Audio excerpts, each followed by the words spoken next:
Hello! Hi! Welcome to Kiran TV. ఇప్పుడు మనం చూసుకున్నట్టయితే హైటెక్ సిటీ మాదాపూర్ ఏరియాలో ధ్వంసం చేయబడిన నాగార్జున గారి కన్వెన్షన్ దగ్గరున్నాము. ఇప్పుడు నాగార్జున గారు ఈ ప్లేస్‌ని 3 ఎకరాలు మాత్రమే అంటున్నారు. కానీ దాన్ని 7, 8 ఎకరాల వరకు ఉంటుందని ప్రజల అంచనా. అలాగే ఇప్పుడు మనం చూసుకున్నట్టయితే ఈ నాగార్జున గారి కన్వెన్షన్ కూలగొట్టడం వల్ల ప్రజలందరూ చాలా వరకు హర్షం వ్యక్తం చేస్తున్నారు. మీరు చూసుకున్నట్టయితే ఇప్పుడు చెరువుకు ఆనుకొని మాత్రమే అక్కడ ఆ గోడ ఉంది. ఇప్పుడు ఒక గంట సేపు గట్టిగా వర్షం పడితే ఇప్పుడు ఆ కన్వెన్షన్‌లోకి వాటర్ ఎళ్ళే ఛాన్సెస్ చాలా ఉన్నాయి. అలాగే మనం చూసుకున్నట్టయితే ఇప్పుడు ఈ నాగార్జున గారు గోడ ఇంతకుముందు కట్టినప్పుడు ఇక్కడ లెఫ్ట్ సైడ్ ఏరియాలో వాటర్ మొత్తం లెఫ్ట్ సైడ్ ఏరియాకి ఎళ్ళేవాటివి. ఇంకో విషయం ఏంటంటే ఈ ఏరియాలో ఒక ఎకరం 100,00,00,000 దాకా ఉందని అంచనా.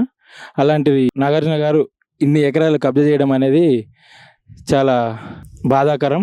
అలాగే ఈ కాలనీ వాసులు, ఈ చుట్టుపక్కల వాసులందరూ ఈ కన్వెన్షన్ కూలగొట్టడం వలన చాలా సంతోషంతో ఉన్నారని చెప్పుకోవచ్చు.